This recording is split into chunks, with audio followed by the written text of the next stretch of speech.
through stone.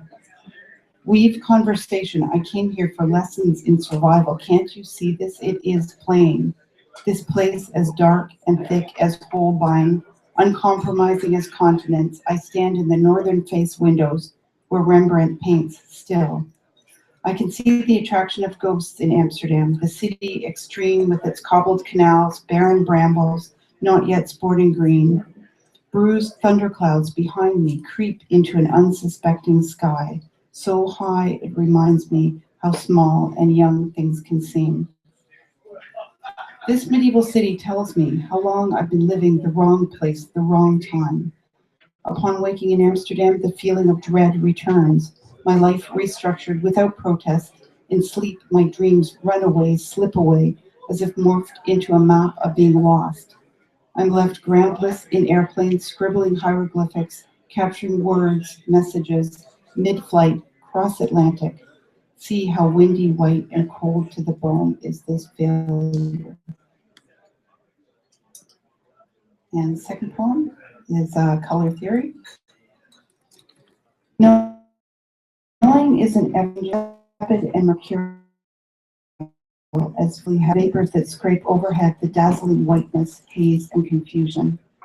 Or a sapphire glow at dusk, the knowing entirely palpable, and everything, since nothing is hidden from the sky, says, don't let on is fraudulent, but without malice. A reflection of the ocean is the sky, or the unknowable vastness of water. This is elemental. How can I, a carbon copy, see something entirely unexpected? For just when I think I recognize the sky, I falter. Tell me I cannot reach a deal for wanting, and understand again, I know nothing about the color blue. Trust is the palest yellow, translucent as the very first feathers, newborn fresh from the egg. A fluffy, handcrafted nest enveloped, reveals there's nothing more honest. Can I remember the earliest days? A mother's wing wrapping the warmth of an animal, with palms open, face up, as if catching rain. Fall into this when I'm weakest, when I need someone else to take care of me, when I realize my hard-earned decisions, the hand-wringing ones, hinge on sleepless nights, don't genuinely alter the course of the globe after all. Shut down my arrogance, for once confess, I am the very palest yellow, always someone's child. Faith is the most potent green, sunlight shining through the branches, the tallest tree, the brightest emerald, and the leaves, they're nothing without the light that moves through them. Transference, I see how they perish every year, change color, fling themselves to the center of the earth when the sun abandons. Find this and realize what flows through my own veins like the sun, except what I'll never be, the beginning, since green can only be the vessel, not the source, and that changes everything. And the next one is Conversations with Gregory. At 390 years, you speak with newborn gestures, a nod imperceptible, your skin the color of ash, of coolest melancholy. I ask, can you hear me now? There's breath underneath, hidden, blood in veins still throbbing. These things became elegant, more delicate with time. You were subtle, sanguineous as the velvety folds, the skin around your eyes, piercing spectators like lightning rods from their cavernous pupils, chasms leading into a dark and mysterious space. Whole universes collapse against your forehead, a river of compassion, the mustache a canopy of sedulous pediment for parted lips. Below, chin whiskers tousled like short-tempered seaweed. Your liturgical robes bear heady depictions, statues inside statues, stories hagiographic. Like your life, the vestments bound by the unmistakable clasp of theology. See how the paper-thin chemise pulses like the wet skin of an onion, traces the memory of a heartbeat, a wellspring of uneasy creases. I wonder if I ask now, will you tell me? How can we start all over? I can't before you, flat-footed, determined, direct, plain. You know I can't pack a delicate suitcase. The shiny, soundless gallery tells us I will not vanish until our eyes meet. When our greeting clicks into place, snaps the seconds, as easily as the early days when I knew even less. And at last, to the point, I need to talk to you about my mother. Have you seen her lately in the clouds?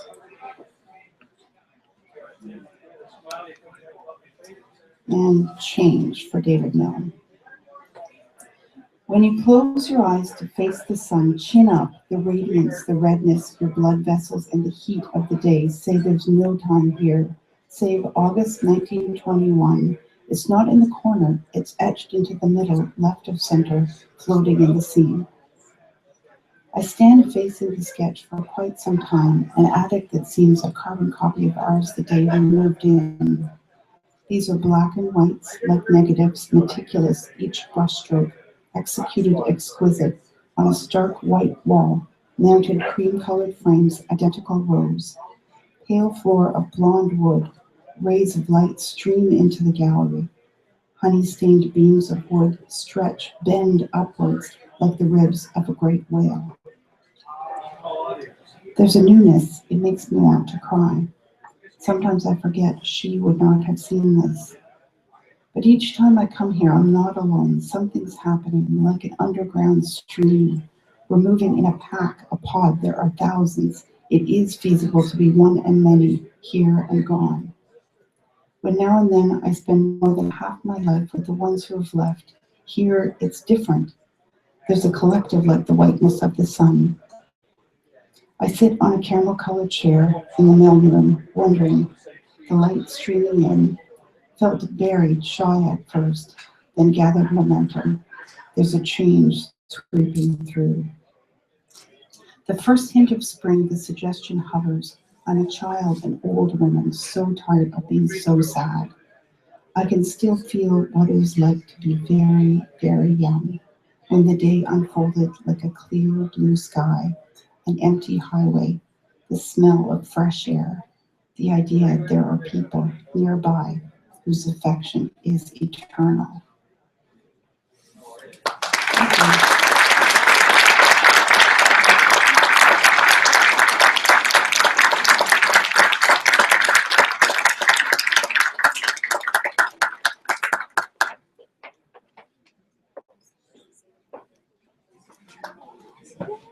Thank you, Megan.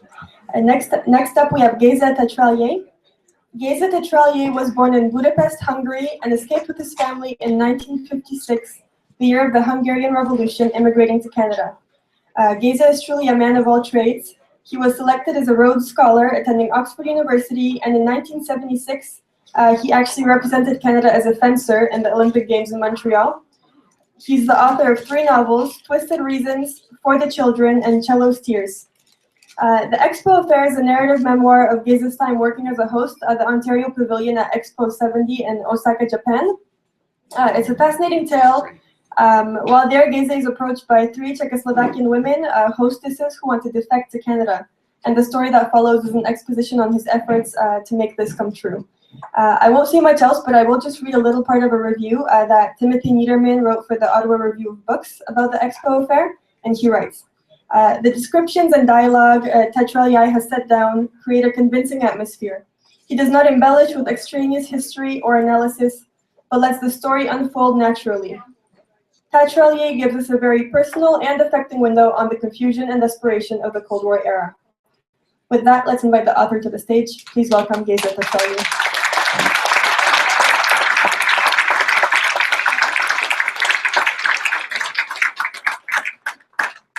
Thank you, Anna, for that wonderful introduction, and thank you everyone for coming up, and thanks to Mike and the Guernica team for publishing the Expo Affair and for arranging this wonderful event. Speak up, wife. Okay. The Expo Affair is actually my second memoir. The first one, which Anna referenced, was For the Children, which is the story of my family's escape from Hungary in 1956 and immigration to Canada. And there will be a third one in this trilogy of memoirs about Cold War escape stories. Sorry, I should have done that. My friend. Is that better? Yes. So the Expo Affair is the story of a group of young men and women who are selected to represent Ontario and Canada in 1970 to represent us at the World's Fair in Osaka, Japan. I'm very pleased to see that many of my friends from Expo are here today, and hostesses, or Ontario Provincial Police, George Kitching, who's the son of the late esteemed commissioner of the pavilion, Major General Kitching, who has a very important role in the Expo Affair story. I think we would all agree, those of us who were there, that Expo was a unique and magical event. It shaped our lives and gave us lasting friendships and memories.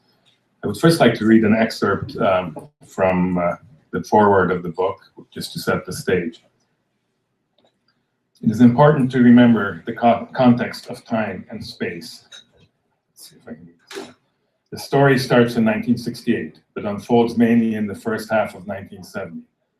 This was the height of the Cold War, with brutal conflict taking place in Southeast Asia between American troops and communist Viet Cong forces. In many cities in North America, Western Europe, and in Japan itself, there was much discontent, which at some universities bordered on open rebellion. Student life in the West was characterized by academic and sexual freedom and experimentation, and the widespread use of drugs. Broader society wrestled with these forces and was undeniably influenced by them.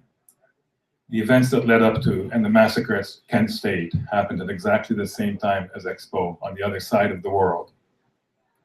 Within the Soviet Empire, too, there were rumblings. Most poignantly, the very late 60s were marked by the nascent freedom and openness of Dubček's Prague Spring, crushed by Russian tanks as Stalinist-style oppression and terror were reimposed on the errant country. As for Japan, despite its remarkable economic progress during the 60s, it was essentially still a closed society at the time of Expo 70. The foreign staff at the fair constituted the most significant invasion of gaijin, or foreigners, living on Japanese soil over an extended period of time since the post-World War II American occupation. The hosts and hostesses of the pavilions from all over the world were mostly young 20-somethings, burning with energy, activity, and curiosity. Most foreign staff members were housed in Higashimachi, a village of apartment blocks purposely built for Expo to keep us out of trouble, and as we later learned, authorities to be able to observe and study us like guinea pigs in the laboratory. Our telephones were tapped, and Japanese officials seemed to know what we were doing most of the time. They had never seen anything like it, and in spite of all their preparations, were still, no doubt, shocked and surprised. So that sets the stage for the story of the Expo Affair. I was quite drawn to the Czechoslovak pavilion because of the common Central European heritage, and also because I must admit the Czechoslovak hostesses were famously beautiful. So we got to know them quite well. We partied with them, we played with them, but it was still a shock when well into Expo one day, we approached my good friend Cam Deacon, who's here, and myself to help them defect to Canada. So we wanted to help, despite the earlier admonitions of my father and the RCMP to be wary of the staff of the pavilions from behind the Iron Curtain. At first, it was an exciting adventure to be internationally, but very soon it became clear that it was deadly serious, this game that we were embarked on. That once we came up against the KGB, the Czechoslovak secret police, and the Japanese police themselves.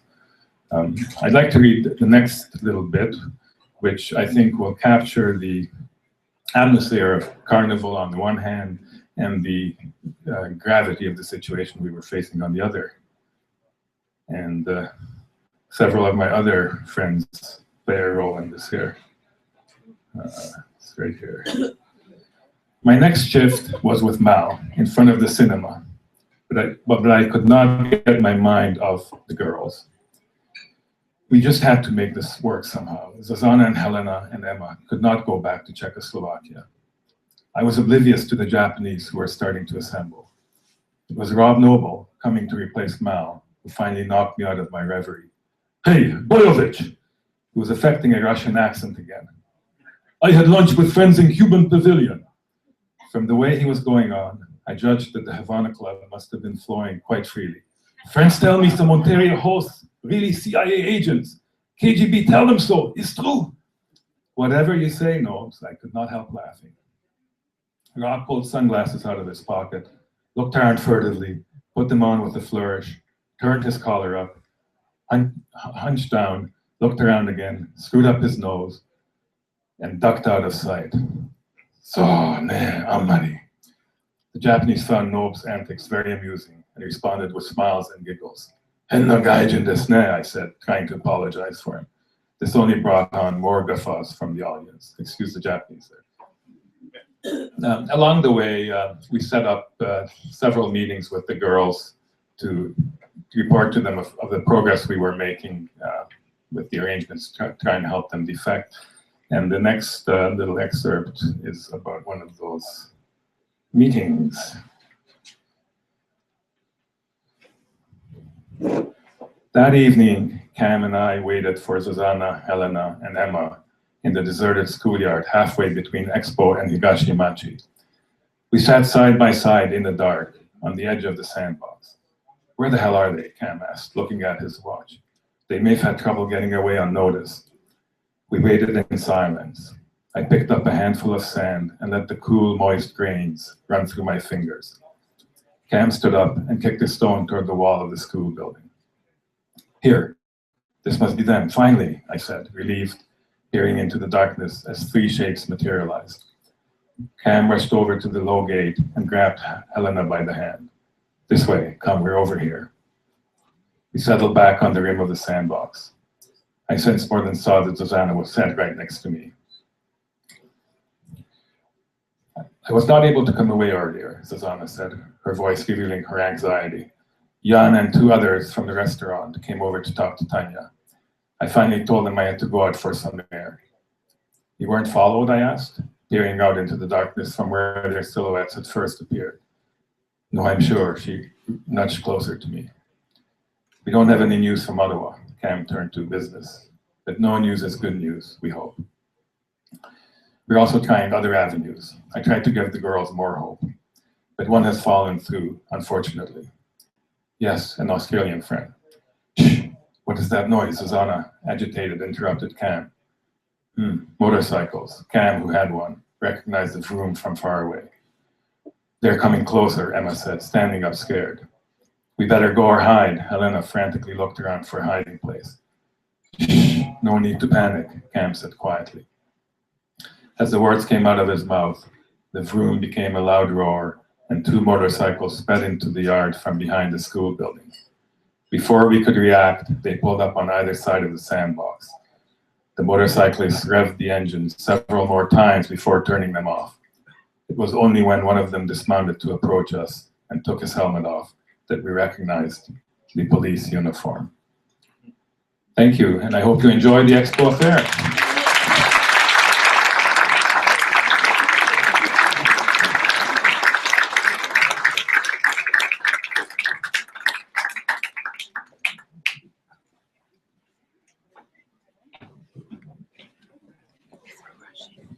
Thank you, Geza. Thank you very much. And thank everyone for coming out today. It's a big crowd. But I hope we have this kind of crowd every time we have a launch. I'm here to introduce Mark Fishman, who has come all the way from Paris. Where is he anyway? I don't. There he is. There he is in the corner. All right. Born in Milwaukee in 1954, Mark Fishman has lived and worked in Paris since 1995. His short stories have appeared in a number of literary magazines. He was the English language editor of a magazine called The Purple Journal in Paris and Les Cahiers Purple in Lisbon. Among his other published books is the limited edition 1,000 Red Banners. And being a curious person, I Googled and found a review of the book. Do you know about this review? No, okay. Thousand Red Banners by Mark S. Fishman. Mark S. Fishman is a small, charming booklet in the manner of Mao's Little Red Book, which generates thoughts of the present and the past, the China that was and the revolution that changed it. Read as vignettes or small performances, the book stands alone, combined with a collaboration construction by Leslie Lemmer at the Washington Project for the Arts. This was 1979, I believe. The installation, called The Chinese Visible Horizon, had the pages, unbound, of the text displayed on a raised platform in 3 cases with serial photographs of agricultural scenes following horizontal above the text. Anyway, when Mark first approached me with the Magic Dogs of San Vicente, when he wrote to me, he said, there are so many people who've left Central and South America during the period in which my novel takes place to live in North America that the audience is there for you. And I'd love to give back a little of what I've been given by other authors who've written on the same subjects. And now, seeing as he's come all the way from Paris to take part in the spring launch, I think we should bring him up here so he can tell us about the Magic Dogs of San Vicente. Mark?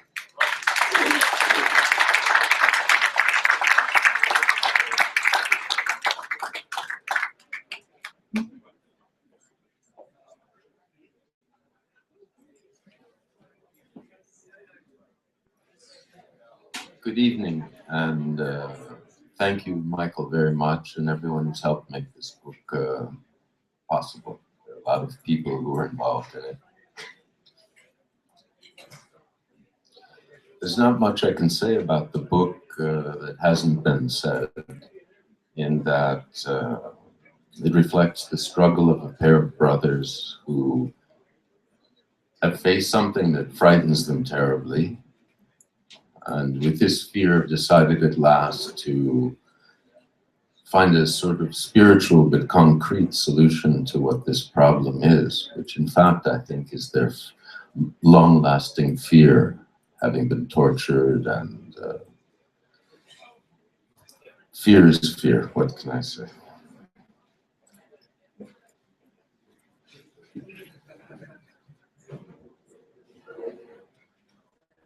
The sun rays shone on the windshield and would have blinded them with its glare, except for their ray bands and the angle of the rays themselves. It was a persistent sun that didn't seem to have changed much since they were hiding behind the big boulder with the neighing horse standing not 10 feet away from them. Wilbur Eduardo, his eyes shut behind the lenses of his sunglasses, seeing there on the lids of his eyes like 2 movie screens projecting one expanded cinemascope picture for him. A small village on a mountain full of snakes and iguanas, where a man learned all the things a man has to learn to survive in the country. Wilbur Eduardo, a tear forming at the corner of an eye, rolling silently down his cheek. It was a ghost town now, bombed, knocked out, including the disappeared, the tortured, and the dead, destroyed by fighting between guerrillas and the army. And Jose Matias, don't pay attention to it. We've seen it all before. Life's too short. We both know that's a fact. After they were beaten up, the Flores brothers, Jose Matias and Wilbur Eduardo, were thrown into the same truck at the same time, and then flown together in the helicopter to El Paraiso. The Flores brothers, Jose Matias and Wilbur Eduardo, standing in the garrison, weak legs, but standing, a poorly lighted, dingy room with the smell of burned tobacco, cheap aftershave. They were looking around but seeing nothing on account of a couple of blackened eyes and blurred vision. A worn-out chair with dark varnish rubbed off its arms and legs. There was nothing like freedom there in that barracks room. Standing in front of a sergeant with stained and broken teeth, heavy black boots laced up in his military trousers, tucked neatly into them. Jose Matias and Wilbur Eduardo trying to gather their thoughts. It was a windy day up there in their heads, the crashing waves, the interior stream running dry of ideas. A lot of scraps of writing that looked like notes they'd been taking of things to do. There was nothing they could do but try to keep body and soul together. Their thoughts were blowing around up there between their ears. Wilbur Eduardo bleeding from one of them, a warm, sticky trail of blood running toward his chin, or not running at all, dry to his skin turned blue and black, black and blue. And Jose Matias with a bruised or broken cheekbone and a loose tooth. Jose Matias, his vision clearing, unclouded, looking at the guard, thinking of what he'd like to say to his brother. Did I tell you I dreamt I had a toothless mouth? It was a real nightmare. At first there were only a few of them left inside, a gaping hole of a mouth with tobacco-stained stumps, like this asshole with his stained and broken teeth. Then they crumbled and turned to calcium dust, resting like a lump of paste in my mouth before I swallowed them, having mustered enough saliva to wash it all down my throat. Then no teeth at all. But Jose Matias and Wilbur Eduardo, they couldn't say a word, so Wilbur Eduardo, his brother, wouldn't hear about his dream. Not now. Maybe another day if they lived to see it. And the guard, reading his mind, a shout made of mangled words. No talking, you shit for brains. And you, turning to Wilbur Eduardo, you shit for luck. What are you looking at? I'll gouge your eyes out with a spoon. And the Flores brothers suddenly felt the urge to commend themselves to God, but there wasn't a church in sight. For a few seconds before they were separated and put into individual cells, a confused sensation invaded them. They weren't sure if they were awake or dreaming until the intense burning spreading outward like rays of hot sunlight exploded in their bellies at almost the same time. A delay of less than a second between blows from the guard. Another guard joined them, then a swift kick for each of them, dragging the Flores brothers by their shirt collars, frayed and blood-stained, throwing them each into their respective rooms, not the best hotel in the country. Jose Matias and Wilbur Eduardo sobbing without meaning to give anything away. Jose Matias, the sons of bitches, I can't show them anything, no sign of weakness, no screams and moans. And Wilbur Eduardo, no howling, no protruding eyes and purple tongue, nothing. They regretted it like it was a sin, their suffering in plain view for all the world and these murderers to see on their faces. And the Flores brothers, together, saying to themselves at the same time with the same words, fate plays with us, a shared thought, before crumpling to the cell floor. Thank you.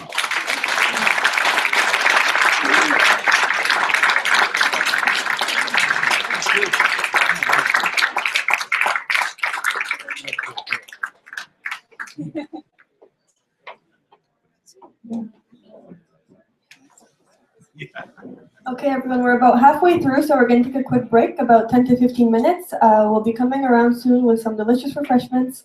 If anyone's looking for the bathroom, it's just down the hall here to the right. Feel free to grab a drink from the bar, and we'll see you back here in a few.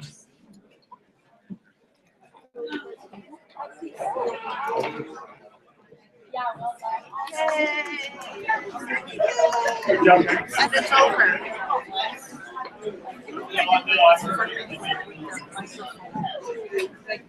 But you didn't say a word wrong. Like, my God. No. No, it was excellent.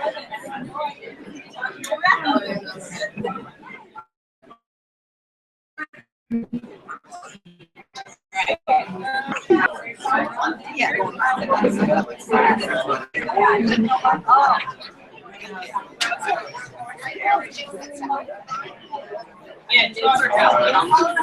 can't drink that here. It's illegal.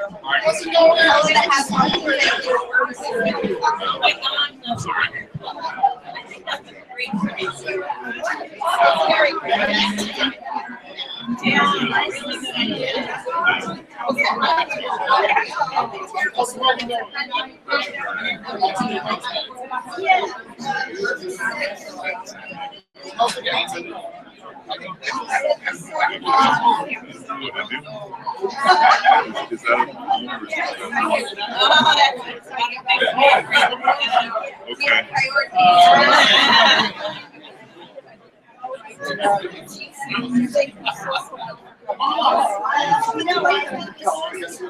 you, honey.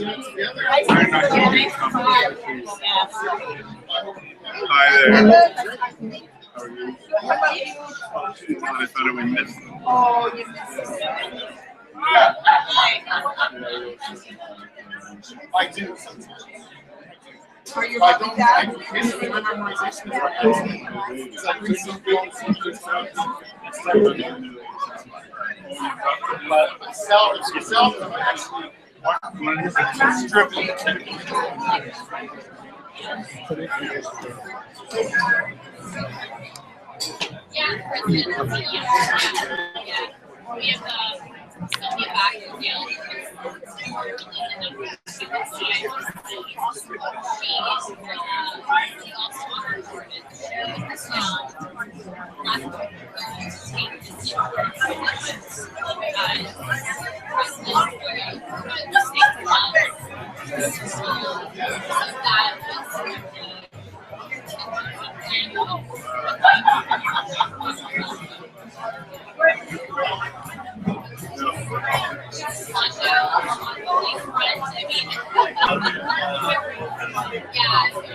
I have been hosting some like my work. I went back to look at this and I found out I should live longer.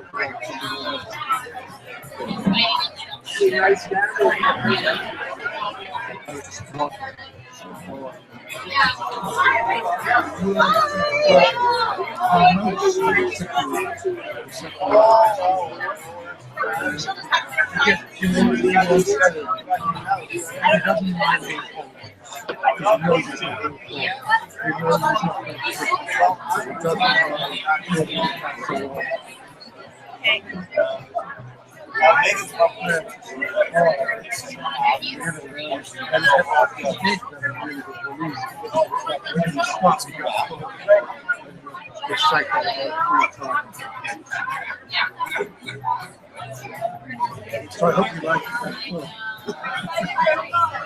Oh, wow.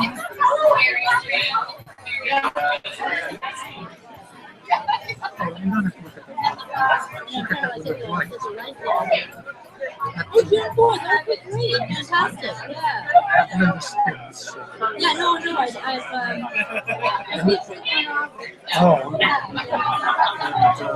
that's a picture story on my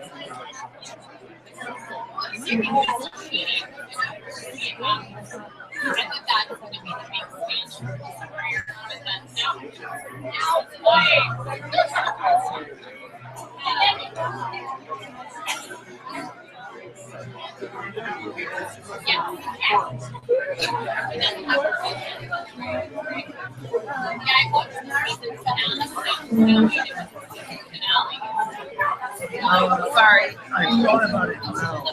Before this, I really wanted big fish, but I don't know how to get to it. I offered it to Proctor because of my attachment to home for those reasons. But the channel said, push, look online and see how to submit it. We have readers. So I said, okay, you've had to check. That was their check. Tony read it and loved it, so I don't think that's other. But it's not too small. Maybe I should give it Have you read it? But I think it was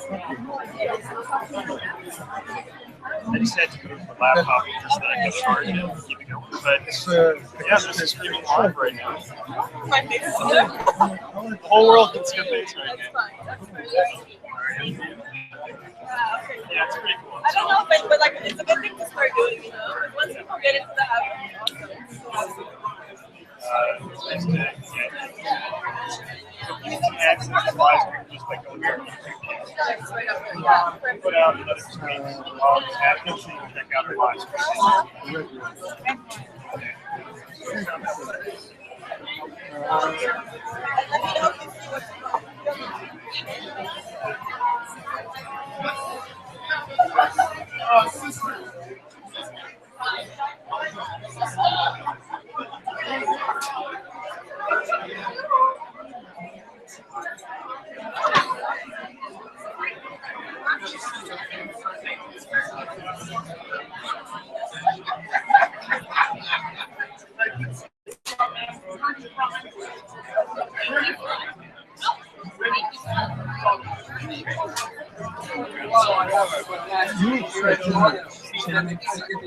It's like tomorrow.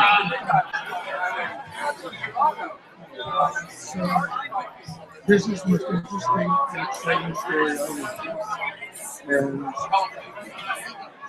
someone recently asked, it's a difficult one for many. Someone recently asked me to do my audience. And 10 hours. I wrote it for 10.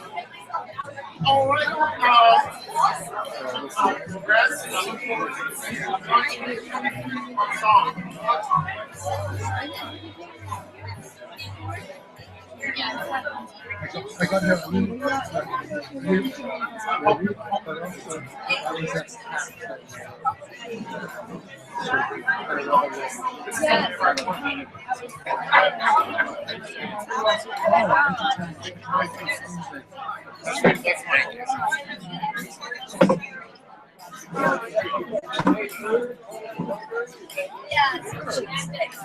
You're right in time.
From my book.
This is vegetarian.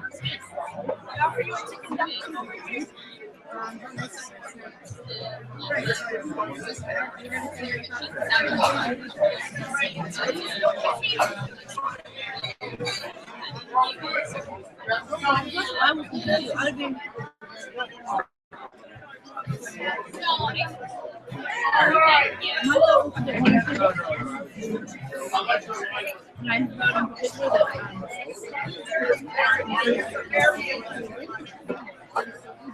I'm also very interested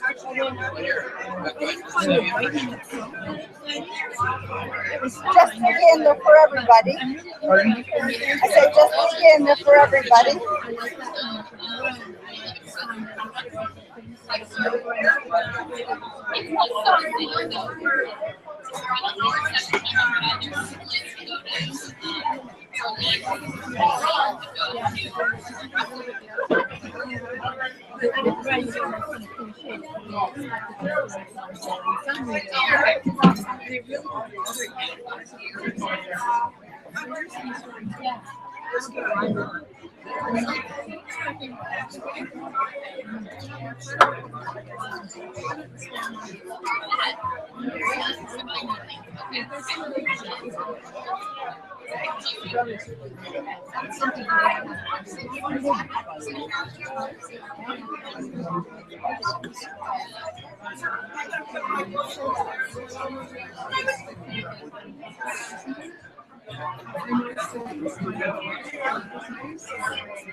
I closed my eyes to try to focus, and I wasn't closing. I was closing my eyes to have less distraction. So,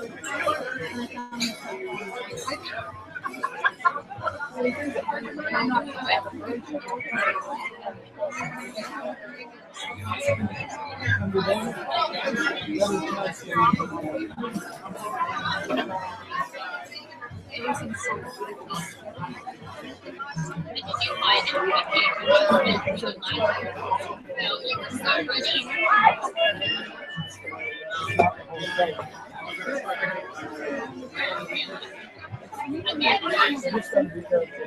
Lost track of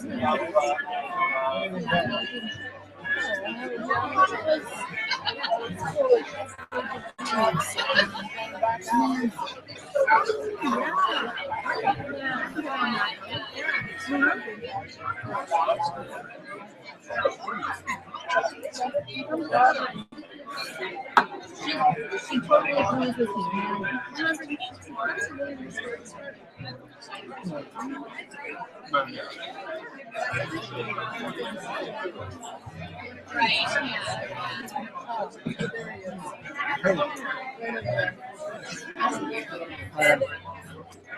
I got away with criticizing something.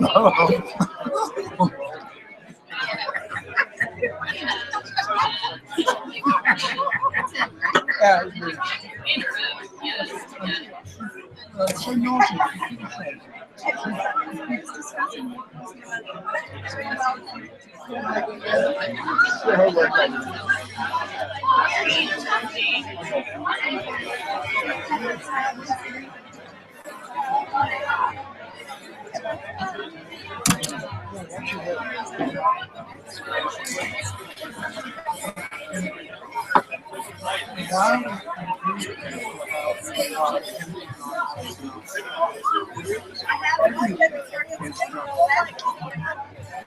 And discernment is kosher.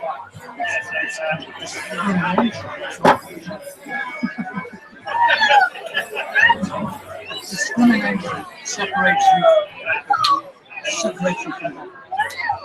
from discernment is the basis of spirit.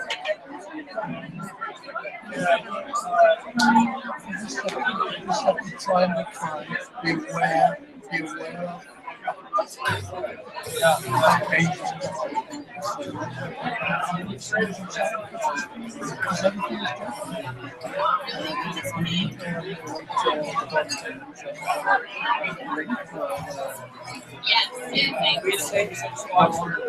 Am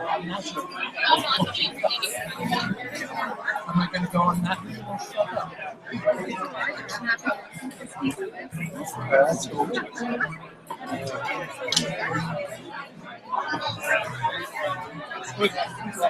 So much money.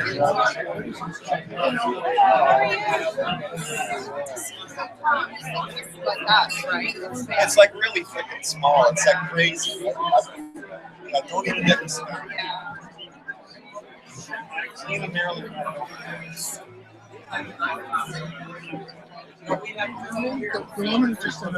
You say something. I thought she must be the large bar or something like that. Somebody said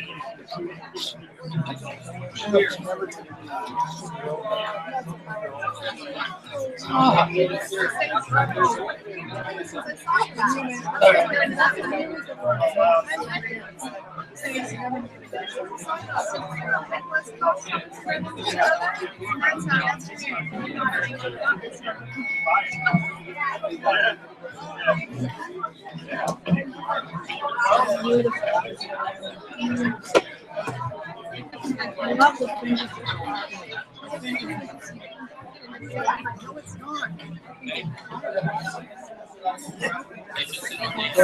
That's okay.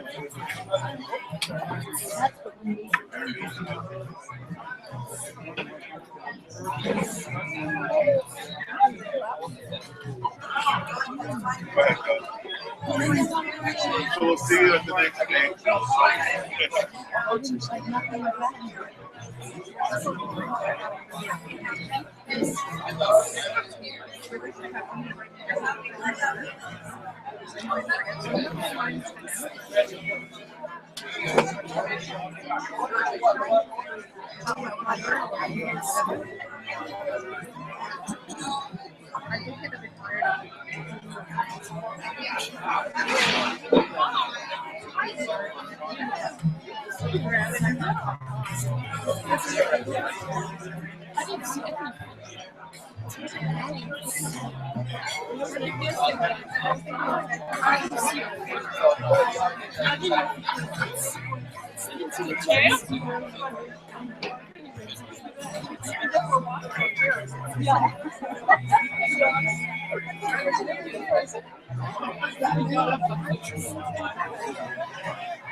Hey Tina, how you doing?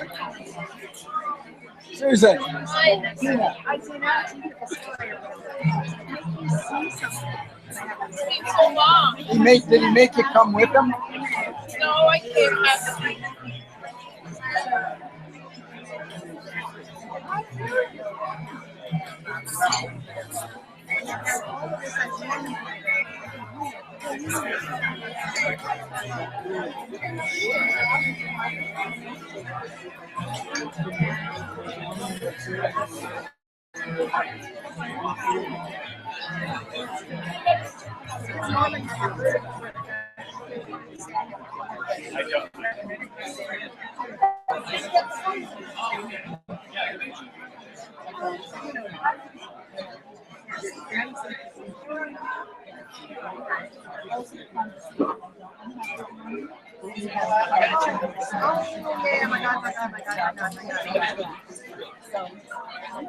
So I thought you were like,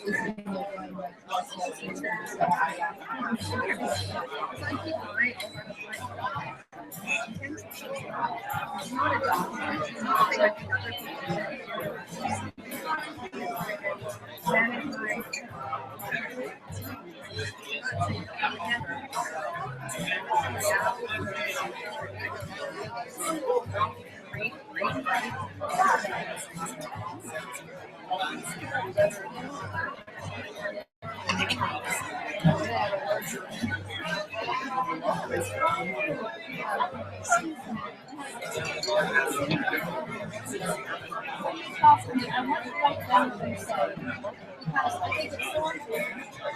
But part of me feels like it's wrong to write it down because it's lessons.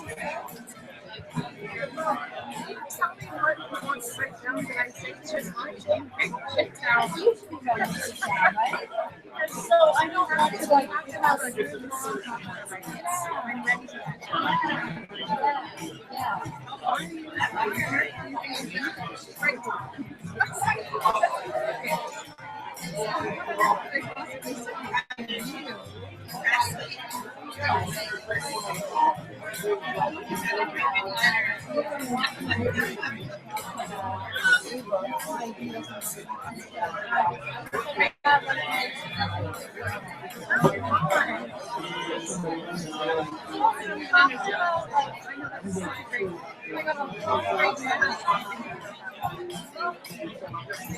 We were talking about, like, I have to go to IMAX, maybe it's like,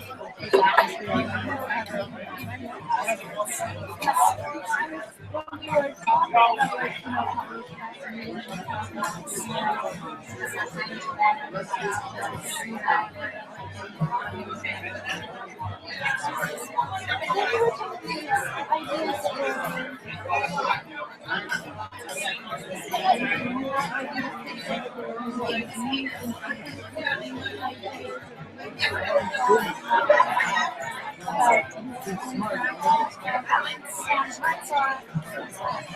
write a book.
Okay, everyone, we're going to get started up again.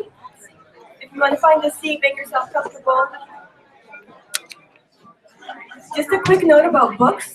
If anyone is wondering, I know that we are sold out of one or two of the books. So there are two options. If you would like to purchase a book, you can either do it through our website, guernicaeditions.com, or you can speak to Michael, who's at the book table, and leave your email address or mailing address, and we can do it that way. So next up, we have Henry Beisel. Henry Beisel is a poet, playwright, translator, essayist, and editor. He has over 30 publication credits to his name, in that 17 books of poetry and 6 books of plays. Henry's work has been translated into many languages, including French, German, Chinese, Japanese, Polish, and Turkish. Among other prestigious awards, he has been awarded the Epstein Award in Creative Writing from the University of Toronto, the first Walter Bauer Prize in Literature from Germany, and the Jane Jordan Poetry Prize. The University of Toronto Henry Beisel Scholarship in Creative Writing was established in his name, and in 2013 he was named Honorary Life Member of the Guild of Canadian Playwrights. He lives in Ottawa with his wife, painter Arlette Francière. In an interview for the Australian magazine Writers in Conversation, Beisel explains his views on the role of poetry in the world, and I'm going to read a little part of it. Every poem you write changes the world just by being there. Everything in the world is related to everything else. When people talk about changing the world, they have notions about establishing utopia where all the people are happy and there is love and justice and kindness. That's not what I am talking about. However, maybe that I am slowly coming to the conviction that the burden of being human is indeed to overcome the cruelties, indifferences, injustices of nature, not, as some of the romantics think, to be like nature. If you look closely at nature, it is a cruel, murderous phenomenon. We have the ability to recognize it and go beyond it. For me, that transcendence can happen through art. That's the business of art, to transform the world. Please give a warm welcome to Henry Beisel.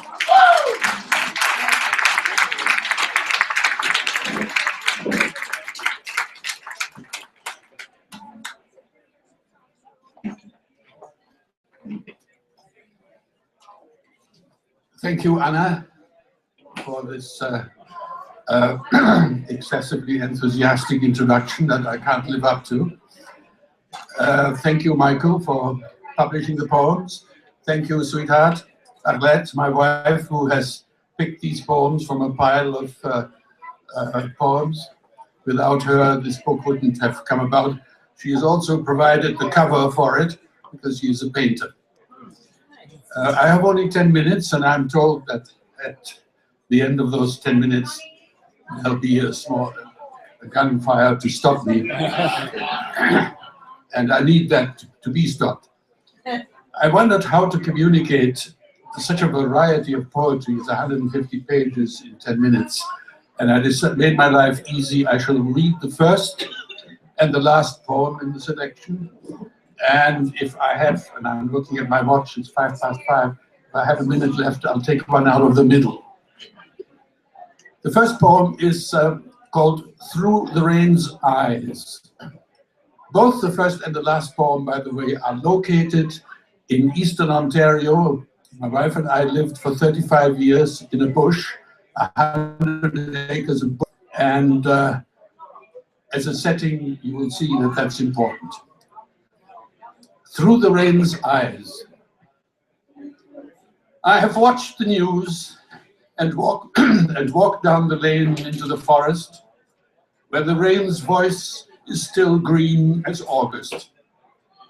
The trees lean into the light like crows, their trunks black and glossy, their branches follow the crooked ways of the wind that delivers autumn willy-nilly with a cold eye. No bird sings in this weather. Leaves wet and still green fall to the ground, numb and mute, one by one, like famished children along a dusty track in Sudan. Something gives, the force that holds the parts in place, let's go. Except that the desert speaks in tongues of fire, sucks bodies dry till they drop, emaciated, dying in the crooked ways of a world of plenty. Wet leaves begin to mat the forest floor between wild garlic, wild mushrooms, and wintergreen. They stick to the soles of my boots and cluster until I walk on lily pads, as though to polish the many mirrors the rain has cast across my path. Pools reflecting larger worlds in miniature, reflecting worlds to be seen clearly through the rain's eyes. Sorry. You cannot count the leaves in this patch of the forest, or at night the stars in this patch of sky, no more than the tears shed in Somalia, or in the slums of Bombay, Bogota, Brazzaville, continents of sick and hungry children. You can count them all right, one by one. Every 22 seconds makes 35,000 per day, totaling 12,775,000 dying every year. Can you measure their pain or their mother's grief? A spider has hung a row of raindrops out to dry between ferns, trapping in each a world where everything is upside down. Trees dance on clouds, the rain jets up in countless sputtering fountains, and I hang by my feet from a patch of earth lost in a wobbling globe. The wind bends and stretches the trees, bends and stretches my legs, then plucks me off the line, drops me. I fall head first, spatter on the ground, and lie shattered among fragments of forest and sky. Glasses shatter in the rain's eyes, just like the credulous images that shatter in the breaking eyes of children. Kaleidoscopes of what might have been. Hunger plucks them from their lifelines, drops and buries them without ceremony in the ever-drifting sands of all the Saharas of our madness. The rain washes the trees, washes my face, but it cannot wash the stain from my heart. The wet leaves on the trees shudder in the wind. The dampness draws the cold to my skin. I shiver. September brings home a promise of new seasons, but the children of Somalia shall never hear what the still green voice of the rain whispers. The rain's eyes have sightlines that conceal nothing. They embrace a drama whose plot is contrived by grasping hands and unfolds against the backdrop of this careless forest. Learn the lines for your bit part as you walk back to the house. Intermission is almost over, and we're all on stage for the final act that will run far into the night.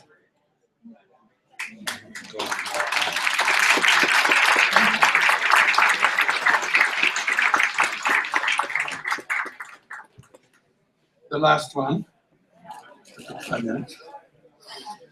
is one of three poems that called Starry Nights. The one actually focuses on a painting by Van Gogh. The second one is a painting by Edvard Munch. The third one is a painting in my own head.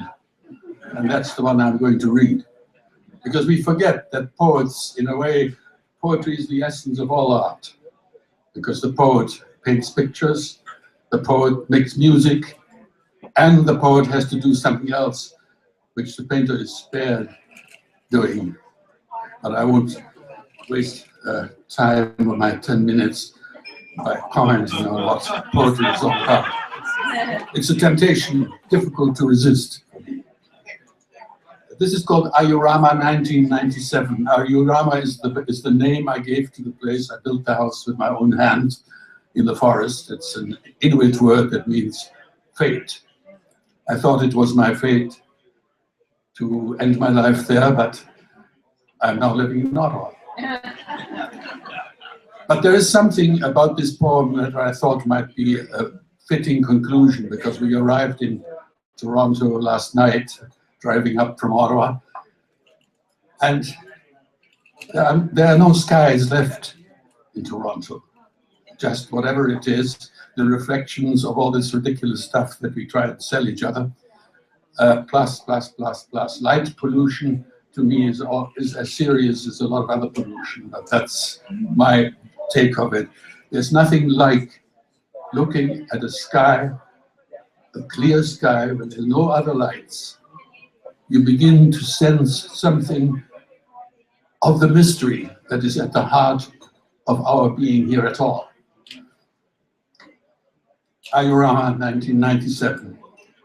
On a clear night, the cosmos blows its cold breath into my face as I search for patterns in the speckled heavens a mad pointillist might have painted in silver on aubergine black canvas stretched from horizon to horizon. Orion rests 1 foot on the cedar-shingled roof, his sword dangling nebulously from his belt to create the impression of a Greek god in pursuit of beauty. Andromeda riding Pegasus off the edge of the Western world. Night is the master of illusions, conjuring in a blue-black haze gods that are but passing configurations of stars and galaxies strung together by sight lines, cross-hatching images lifted from dreams.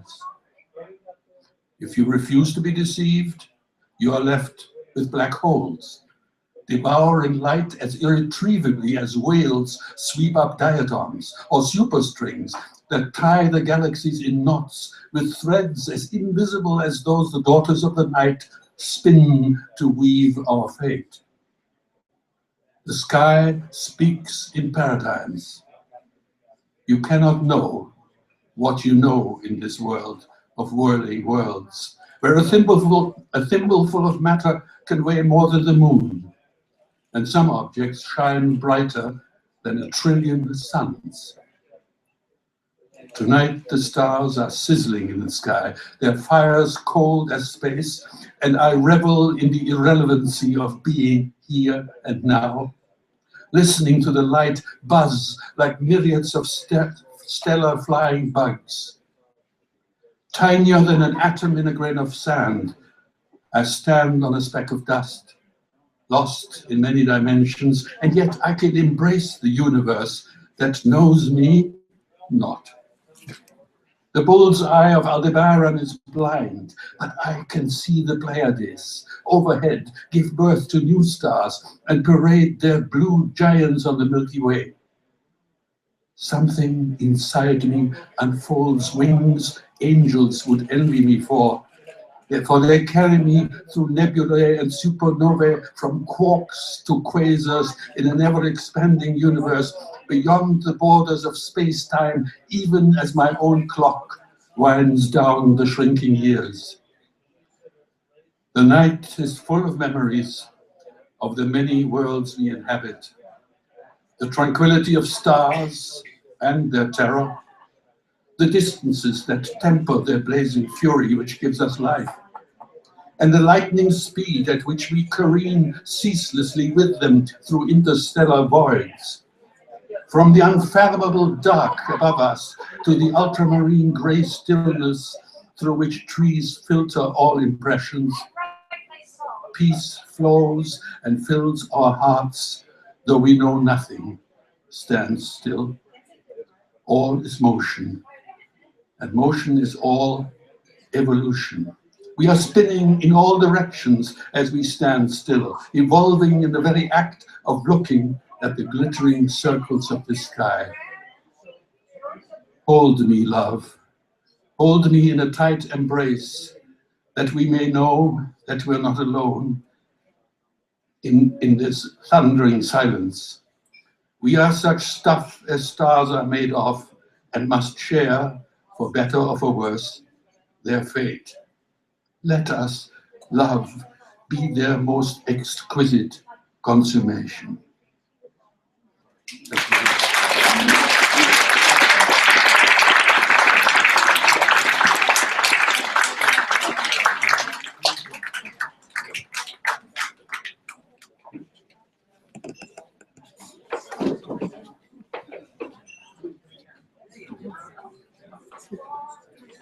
Thank you, Henry. Next up, we have Marino Tuzzi. Where is Marino? I can't keep tabs on everybody. Perfect. Okay. Marino Tuzzi lives and teaches in Toronto.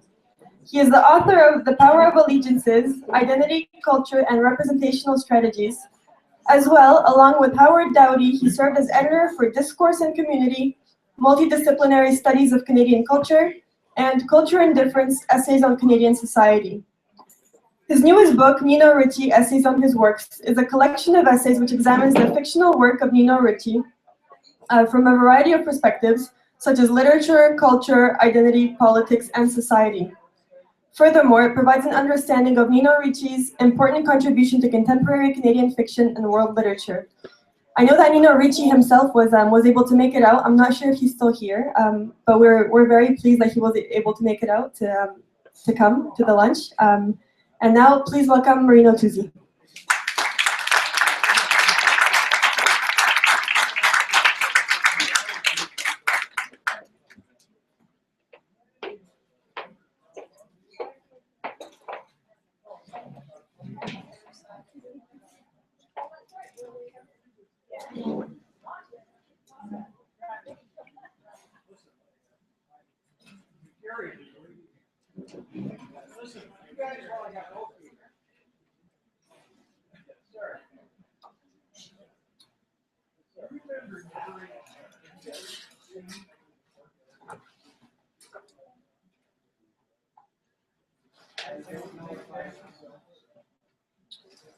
Here we are.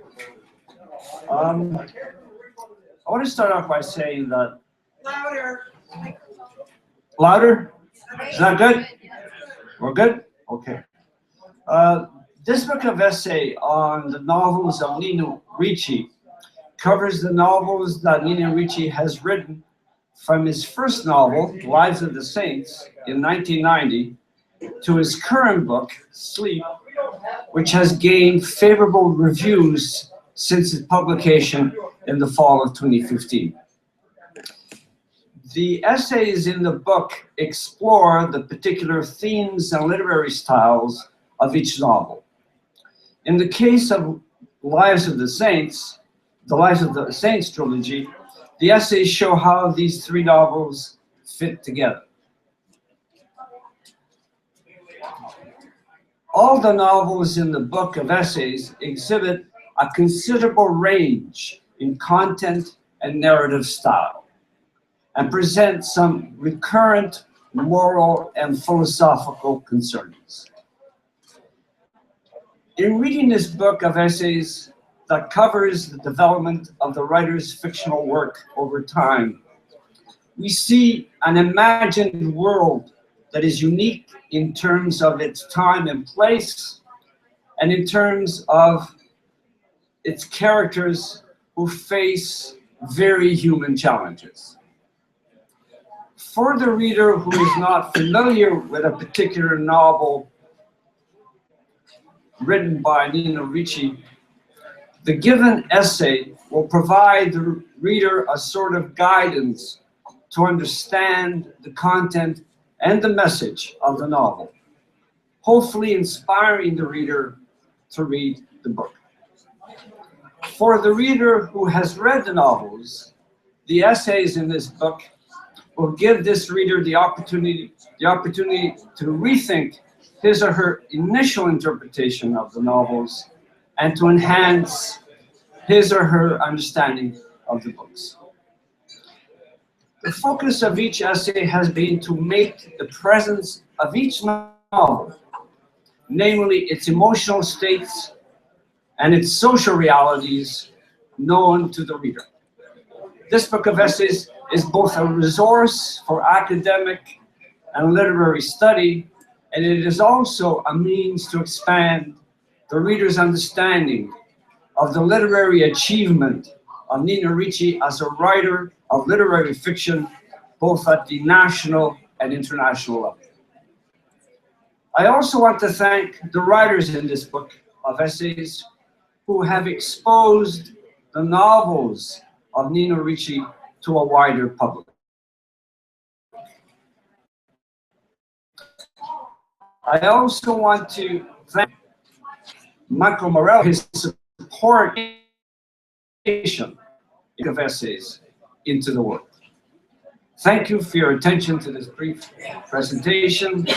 I encourage you to get a copy of the book, and I hope that you enjoy it.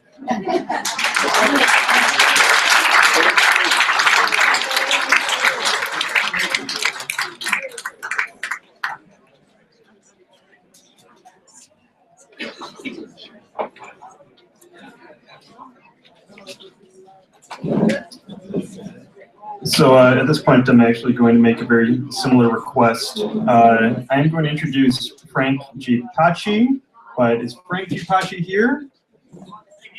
Fantastic. Good to see you, Frank. So I'd like to introduce Frank G. Paci, author of Talk About God and Other Stories. Frank is someone who really needs no introduction. He is the author of 13 novels, 3 of which have been published with Guernica, as well as 2 short story collections. He is the author of Canadian bestseller The Italians, which has been translated by Robert Paquin as La Famille Gaetano, also available from Guernica editions. And Frank is one of Guernica's authors who has his own Wikipedia page. This is appropriate considering the honors he has received. Besides having been the Elia Chair Writer-in-Residence at York University, and having received an honorary degree from Laurentian University, in 2003, Guernica released a collection of essays on Frank's works that was edited by Joseph Pivato. In the Oxford Companion to Canadian Literature, Joseph describes him as the most important Italian-Canadian novelist writing in English, both because of the number of his publications and the consistent quality of his writing. Please join me in welcoming Frank G. Paci.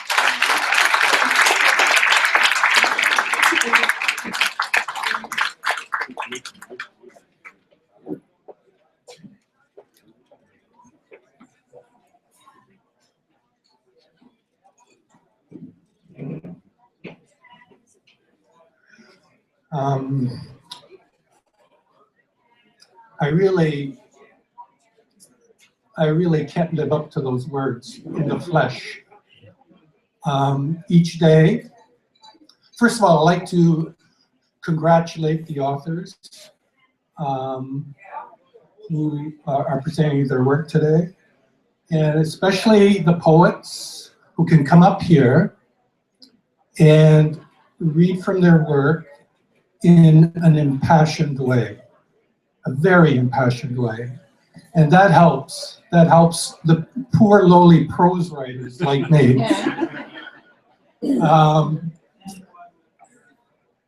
Anyway, I'd like to also say that, also admit that I don't really like to read from my own work.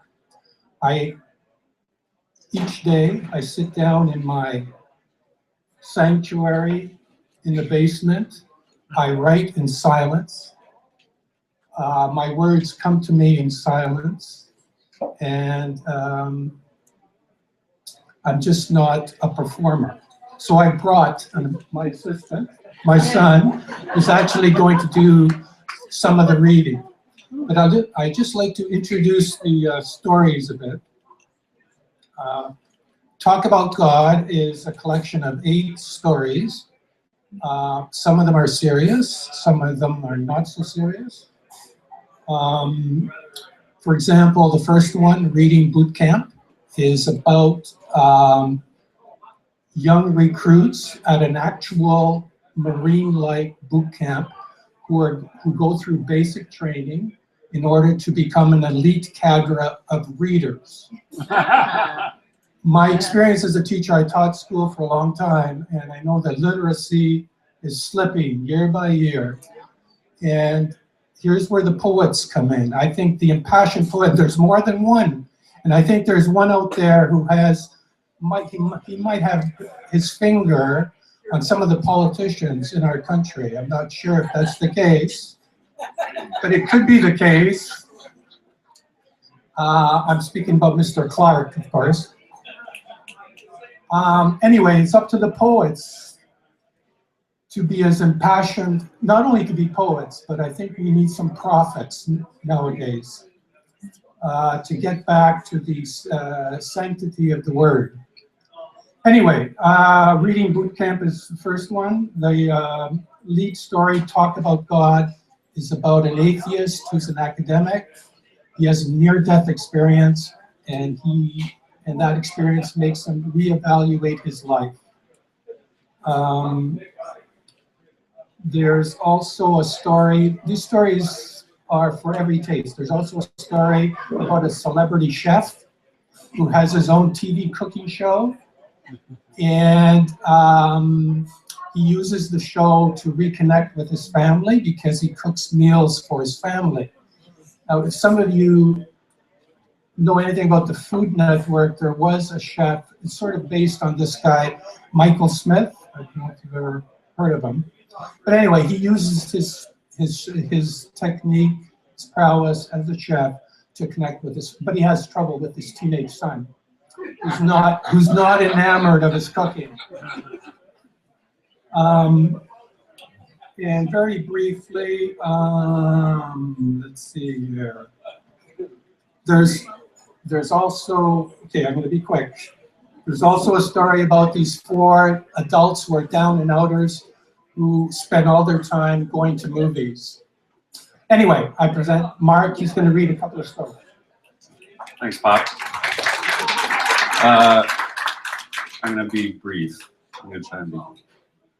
First excerpt is from a story called Philosophy for Idiots.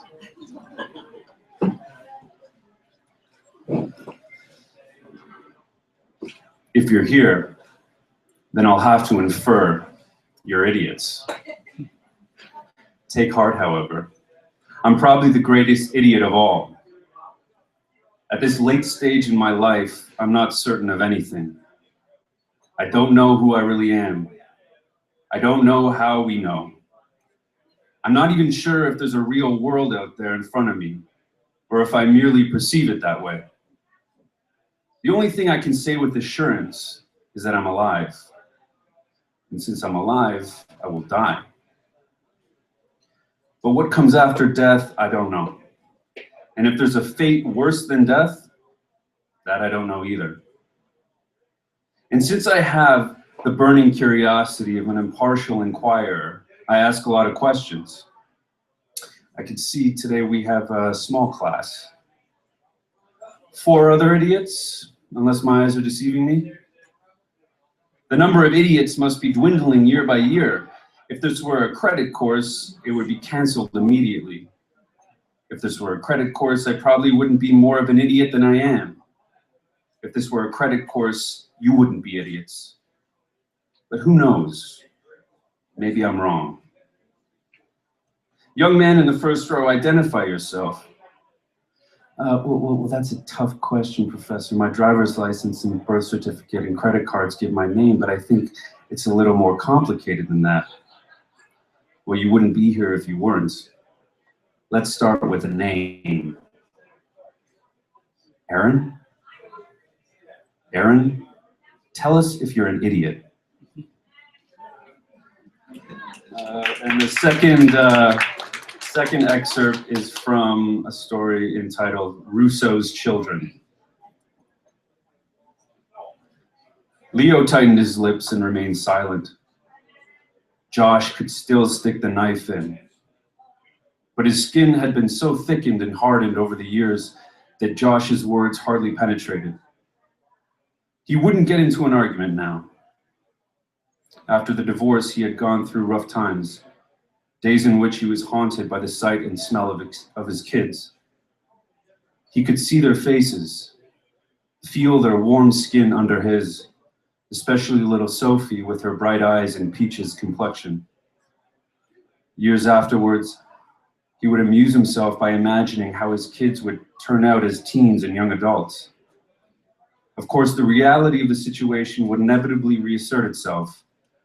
In spite of any hereditary characteristics, they'd be Julie's kids in every way. There was no harm, however, in giving way to his reveries as he was walking over the prairie roads with the big sky above him. He had been completely committed to his work, and whatever he lacked in a personal life, he made up by being involved in the life of his students. At the beginning, he thought he'd ride into the prairies like a hero in the spaghetti westerns, cleaning up the town like a vigilante gunslinger. In time, however, it was the prairies that flattened him out and made him adapt. He became less intimidating, and he came to love his kids with all their shortcomings. Just recalling how they spoke made him smile. He had a tendency to go into his eccentric shtick every so often, which amused them to no end. And they said, okay, calm down, Professor. It's just words on a page. Or, that's cool, but what would Jesus have done in that situation? They said, knuckle up, shit happens. They said, like, I know what you're saying, Professor, but I'm thinking, like, how freaky is that? They called him JJ, or the boss. And he had to go along and start joking about it all because they were so out of it and so adorable, he had to get through to them. Otherwise, what was the point of teaching? He had to joke a lot, as a matter of fact. His kids sometimes stared at him as if he were from another planet. All those words are from so long ago, they're dead on the page, they said. And he said, yeah, they're from long ago, but they still apply, believe me. The thing is, do you have what it takes to resurrect them back to life? Sometimes his kids misunderstood him, of course. They thought he was picking on them or being overly harsh with his so-called high standards. And sometimes they thought his shtick was annoying and childish. He could play the role of a buffoon or a serious Talmudic scholar. He could be a clown or an aristocrat of the intellect, whatever it took. As long as he was playing with them, they responded. Thank you.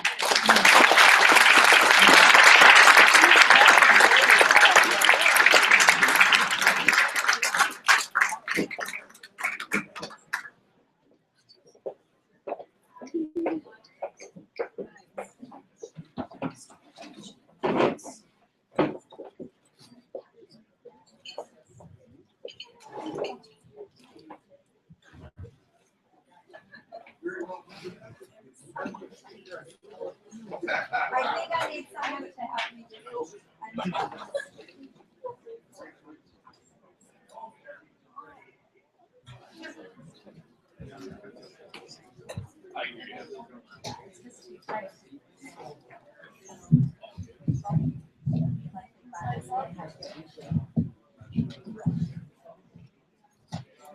That's perfect. Well, hi, I'm Karen again, and I often given the honor of introducing writers. Sometimes, like Megan Mueller, I just meet the writer on the day I get to introduce them. But today, I'm very happy that I'm introducing someone who I know. So it's very special for me for that reason. Poet, translator, teacher, editor, and poetry curator Banu Zan landed in Canada in 2010. I'd say she stormed Canada. She has been writing poetry since the age of 10 and has published more than 120 poems, translations, biographies, and articles in print and online publications around the globe. Her book, The Song of Phoenix, Life and Works of Sylvia Plath, was reprinted in Iran in 2010.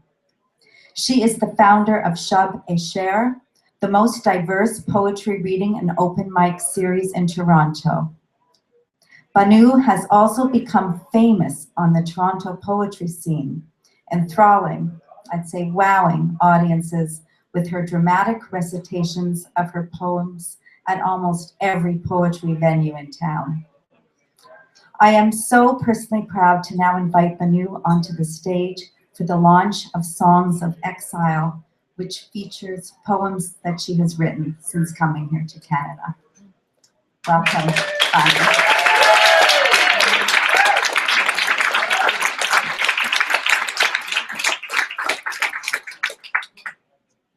Thank you so much.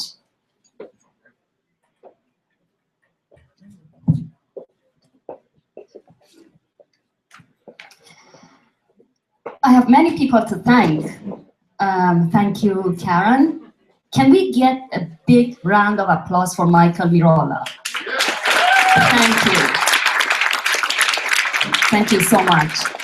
Special thanks to all the wonderful friends who are here because of my invite. Poets, storytellers, philosophers, friends. You are my community. Everyone who's here to support any writer and all the wonderful writers who shared the stage with me tonight. I have a number of poems to share with you. I start with Journey.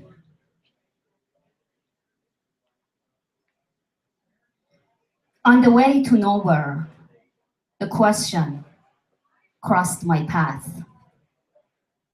Will you be happy? I looked back. What a luxury I could not afford. I had left my treasures to poverty, my story to those who prevail. I had left myself behind. This letter will never reach destiny. It cannot be unwritten. Will there be another everywhere? This loneliness is a gift so priceless, I will decline. God, will you take it back?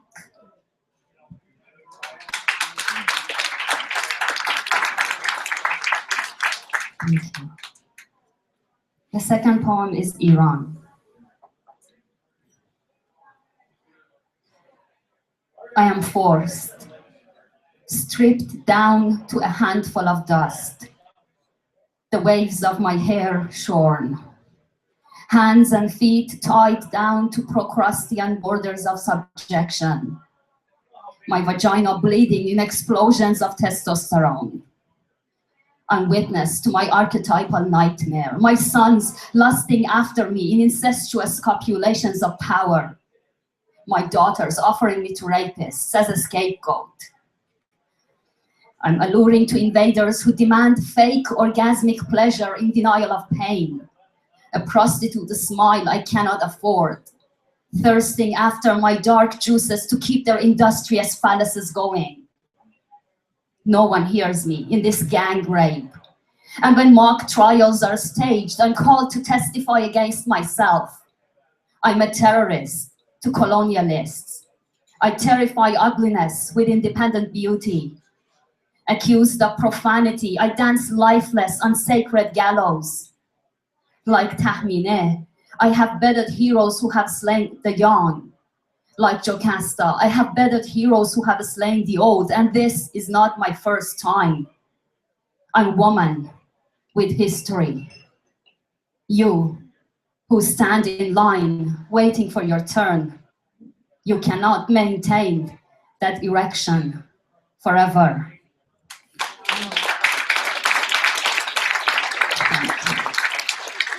Today I spoke with my mom on the phone. So this next poem is Masume. These days, my mother is more like me. Life is a burden. She divides between birds and trees. Having left all of her to me, she is the core I'm escaping from. Memories of forgotten bees erupt from her mouth. She is love, and love does not reason, but fights with such fire she doesn't realize it's love she's fighting with. Mother, here's your gift of earthquakes, the lava of life.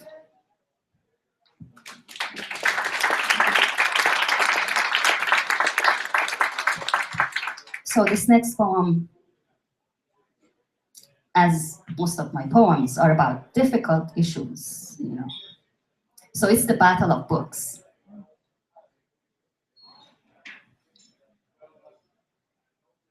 Mein Kampf was not Mein Kampf, nor was it yours. Remember? We had books back then, in sacred grief. Every page cut through our page, every page held us together. In the beginning, there was no beginning. In the beginning, there was the end. We forgot to read with wazoo. We forgot to read by the wall.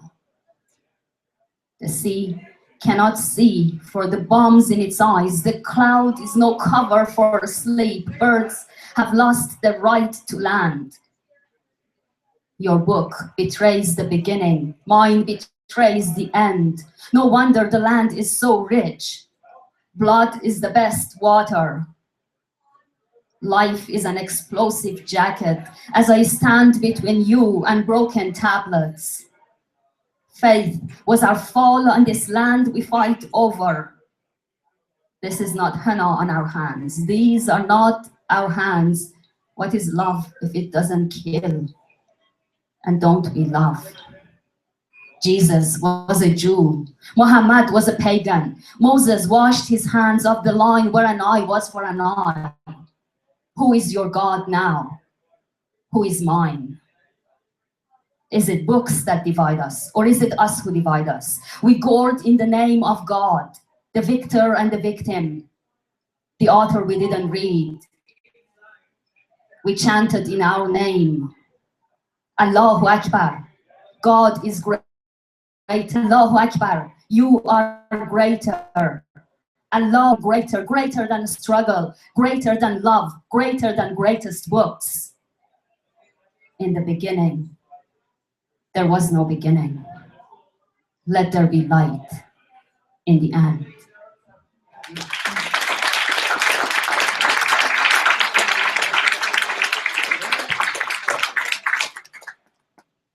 This is the mirror soliloquy. Evin is the name of a prison in Iran, infamous for its ward for political prisoners. Here I am, and Evin is far away. I have been its inmate in dreams, its gates open to secrets, the sentence of life, the interrogation of regret. Goodbye is the kindest exit here. It's an honor known for its unknown, the prison of fear I never broke out of, fearing the death I was going through. You, fellow inmate, borders away. There is no air as I sabotage your solitary cell. Paint the walls with your hunger, strike the food fed in the face. Your bones are broken, unlike the beast I am. Every revolution hijacks treason. The tongue of truth is a swollen telltale. I revel in paralysis, proud of disgust and dead. What is the genre of pain? I cannot translate it into a story. Chronology kills it in the beginning, middle, and end. Time strips teasingly out of truth. Its contours curve, sensual, sadistic, serene. Desire thrusts itself into exile, and I moan out of myself. I cannot write me. I'm not what I write. I'm the writer who writes me. My paper stains the dark. This is the prophecy of breakout. There is nowhere but you. And the pain loves you so much you cannot leave, and you love it so much you cannot forget you need it to go through yourself. Let the serpent bite its tail. It's blood you need to be more than you are. Distance travels in your journey and brings you home. Green is not the color of ink. Make yourself legible. Visit pain, your forbidden love, as windows wonder at the world. Bend your ribs. Don't sell politics for a poultice. You are not asleep. You are a dream.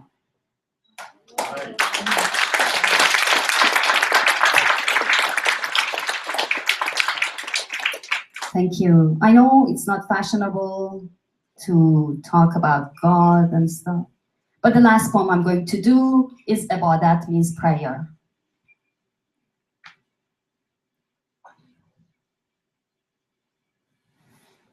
The dervish stood with God.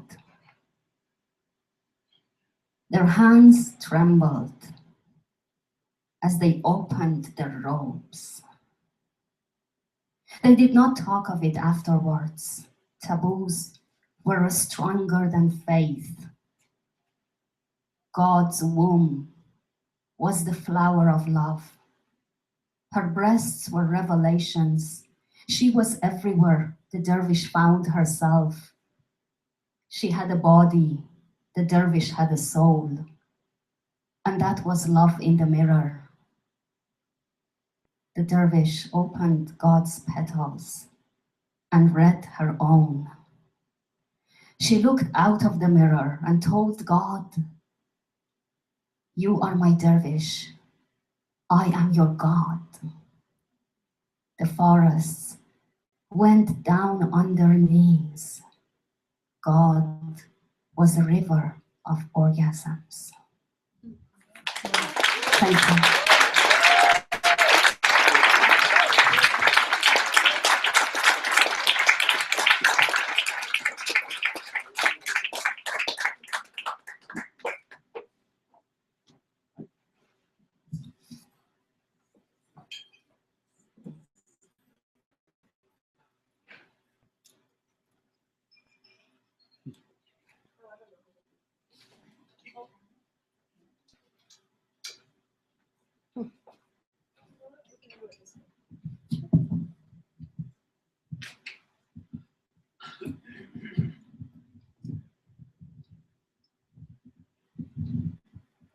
Thank you so much, Banu. Okay, this wraps up our readings for today. Thank you everyone so much for coming out. We've had such a fabulous turnout. It's so great to see you all here. A big thank you to all of the authors that read for us today. Marisa Labazera,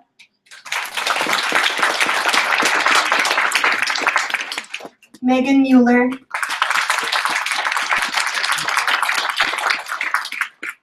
Geza Tatralier,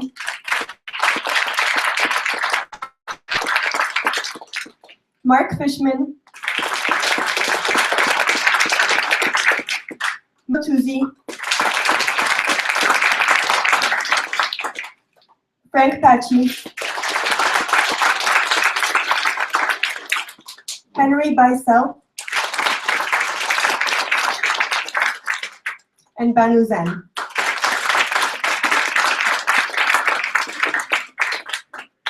A big thank you also goes out to Greg and the team at Supermarket. They're always so great to us. We've been holding our lunches here for quite a while now, and they always put up with us, so they've been great.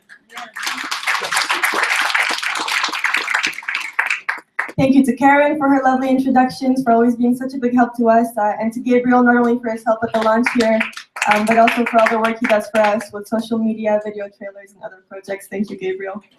Our authors do have some individual events coming up, so before I let you go, I'll give you a short rundown. I apologize, there are quite a few, but they're all so good, I have to tell you about them. Our publisher, Michael Marola, just released a new novel, Torp, with Linda Leith. He has some events lined up. On April 30th, he will be signing books at the Chapters Indigo in Oakville from 1 to 4 p.m.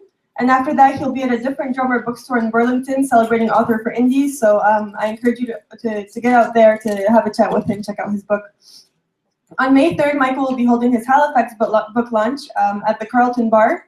He'll be reading along with Bill Turpin, whose novel Max's Folly will be publishing this fall, as well as Charlotte Mendel, who will be reading from her novel A Hero. On May 8th, Michael will be doing a workshop for Pages Unbound titled Publishing Expectations. He'll be there with our poetry editor, Alana Wolf, as well as one of our first poets, David Hubert. So if you're interested in what goes behind the world of publishing, definitely check that out. It's going to be great, very informative. And on May 16th, Michael will be at Ben McNally's for a reading in honor of the wonderful poet Robert Flanagan, who passed away last October. Geza Tatralier has some events lined up as well. He'll be doing a book launch on April 26th in Ottawa at Octopus Books, 7 p.m. And in Montreal at the Bertrand Bookstore on Thursday, May 12th at 6 p.m. He will also be doing a book signing at the Ottawa Chapters on Saturday, May 14th from noon to 3 p.m. Banu Zan will be taking part in Author for Indies as well in Toronto. She'll be at another story bookshop from 3 to 5 p.m. And another of our Guernica authors, Bianca Lyko-Seljak, will be there as well from 12 to 2 p.m. And one of our spring poets, Dane Swan, will be taking part in the Scarborough Arts Talks, Poetry Springs Forth. He's not here today, but George Elliott Clark is, and he'll be there taking part in the event as well. And Dane Swan will also be doing a poetry slam on June 3rd, which we're really excited about. Dane Swan is a very well-known slam poet here in Toronto, and he'll be doing a slam with Spencer Butt. So that'll take place at May Cafe at 9 p.m. on June 3rd. I'm sorry. And Henry Biesel will be in Montreal at the Atwater Library on May 19th, along with Arlette. They'll be doing a joint event since Arlette's a painter. It'll focus on both poetry and painting, 12 p.m. If you're out of Montreal, check it out. I think that's everything. If I missed any events, authors, please do let us know. We do post everything on Twitter, on Facebook. So if you do want any details for these events, do check out our social media. Add us on Facebook, add us on Twitter, keep in touch with us. Our next book launch is right here, June 5th. That's the first Sunday in June. Supermarket, same time, same place. We really hope to see you there. We'll be around for a little while longer. Stick around, chat with us, check out the book table if you haven't already, and be sure to snatch the authors before they leave to get your copy signed. Thank you so much, everyone. Have a wonderful spring. See you in June.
You have to go inside.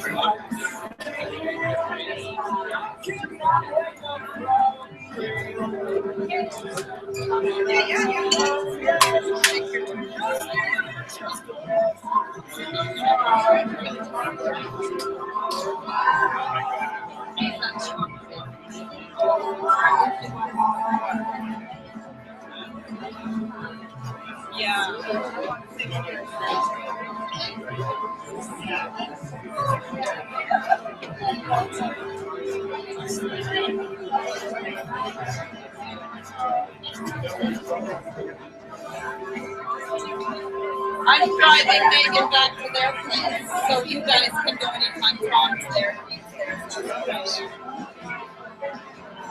The back is back